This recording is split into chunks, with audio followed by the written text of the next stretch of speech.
Assalamualaikum warahmatullahi wabarakatuh. Waalaikumsalam warahmatullahi wabarakatuh.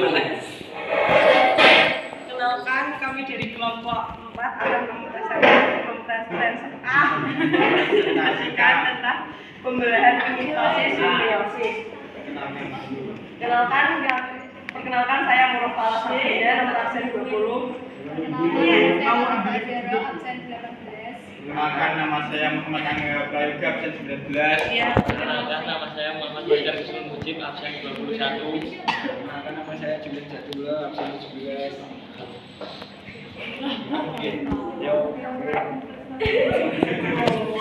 Satu, siklus sel. Siklus sel adalah siklus kehidupan sebuah sel. Siklus ini bertujuan untuk perkembangan dan pertumbuhan dari sel itu sendiri. Siklus sel diawali dengan pembelahan sebuah sel induk, mother cell, dan diakhiri dengan terbentuknya sel anak, daughter cell, atau kematian sel. Tahapan siklus sel dibagi menjadi dua fase utama, yakni interfase dan mitosis. A. Interfase. Fase G1. Pada fase ini, sel mengadakan pertumbuhan dan perkembangan, disebut juga fase G1. Di dalam fase yang juga dikenal sebagai gap pertama, sel tumbuh membesar, organel disalin dan membentuk dinding molekuler. Fase S. Pada fase ini sel mensintesiskan salinan DNA dan nukleusnya. Sel juga menduplikat struktur perorganisasian mikrotubulus yang dinamai sentrosom. Sentrosom membantu memisahkan DNA selama fase M nantinya. Fase G2. Fase ini ditandai dengan semakin besarnya sel. Pada fase ini juga terbentuklah protein serta organel. Setelah semua beres, fase mitosis siap dimulai. Fase mitosis. Sepanjang terjadinya fase ini, sel membagi DNA dan sitoplasma yang sebelumnya telah disalin menjadi dua bagian dan membelah dirinya. Di fase mitosis ini ada 4 tahapan yang terjadi. Tahapan pertama diawali dengan profase, metafase, anafase, dan diakhiri dengan telofase. Setelah semua proses berakhir, sel-sel baru terbentuk tadi akan memulai siklus barunya sendiri. Siklus sama dengan siklus yang dialami oleh induk sel mereka. Begitu seterusnya sampai akhirnya makhluk hidup bersangkutan mengalami kematian. Pada saat itulah siklus sel juga akan menemui akhirnya. 2. Pembelahan mitosis adalah Geser ono. Rekaman pembelahan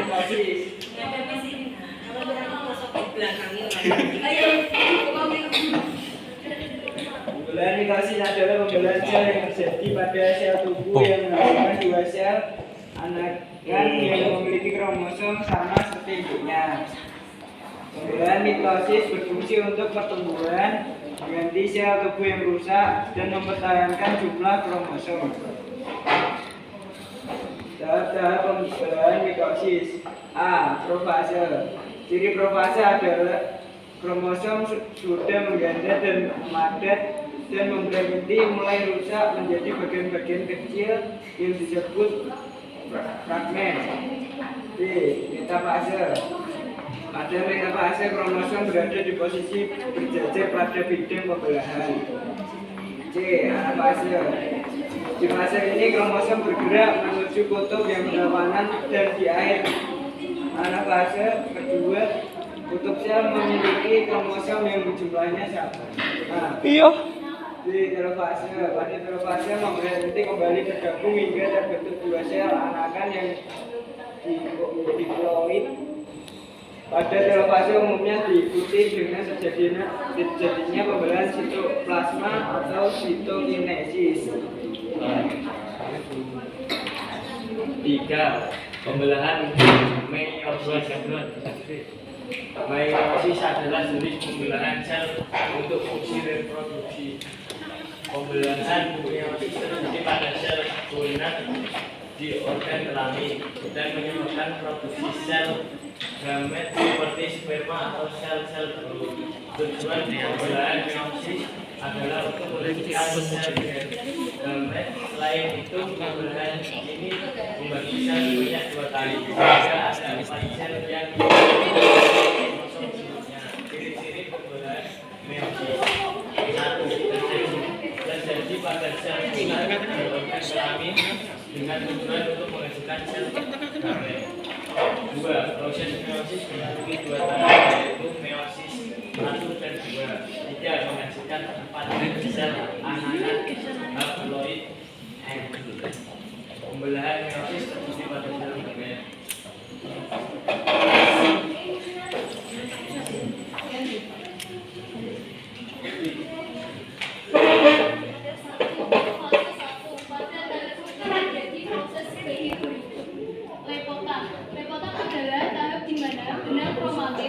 Menjadi kromosom. Hal ini dilakukan dengan cara memadatkan gigi.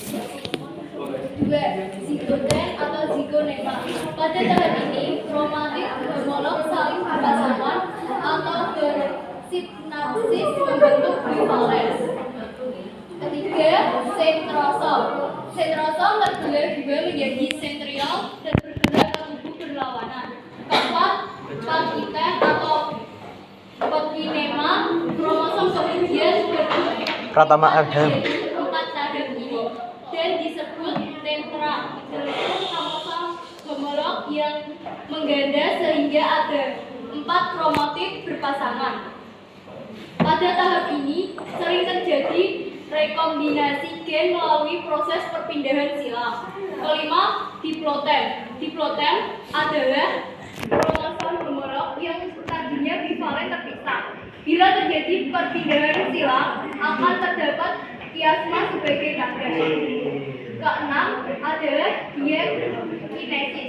Diakinesis pada fase diakinesis nukleus pembaharan inti akan hilang dan sentriol bergerak ke masing-masing kutub serta membentuk benang-benang spindel. 1. Profase 2. Pada profase 2, kromatid kembaran masih sangat melekat pada tiap sentromer kromosom. Tahap ini akan terjadi dalam waktu yang singkat karena diikuti tahap berikutnya. Kedua yaitu metafase 2. Pada metafase 2, tiap kromosom yang berisi 2 kromatid merekam pada bidang ekuator berbentuk benang-benang spindel.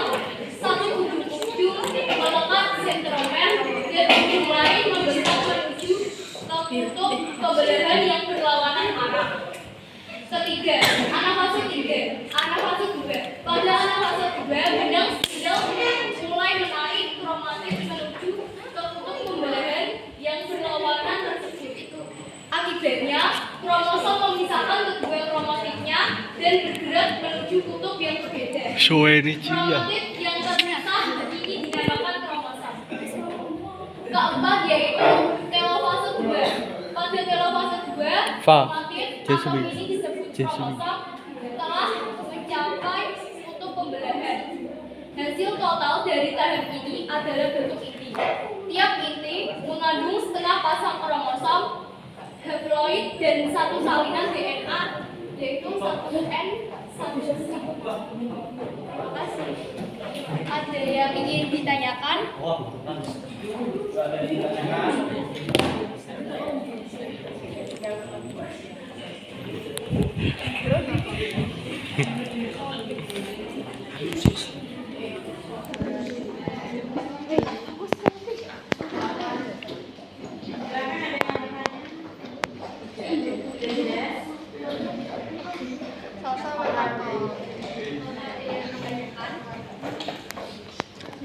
Takut.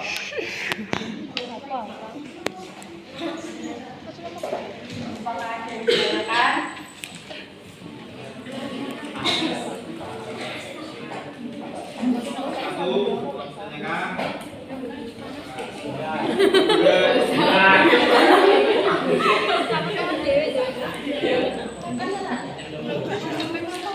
Kelompok 1.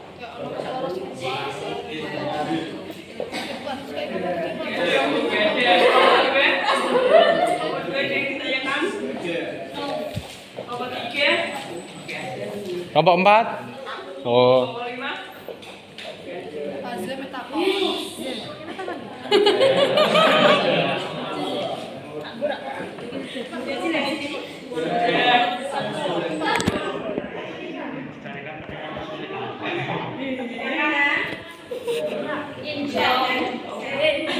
Dijelaskan Bu Aida lagi saja.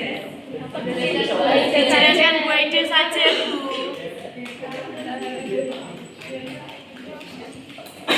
Yang sekian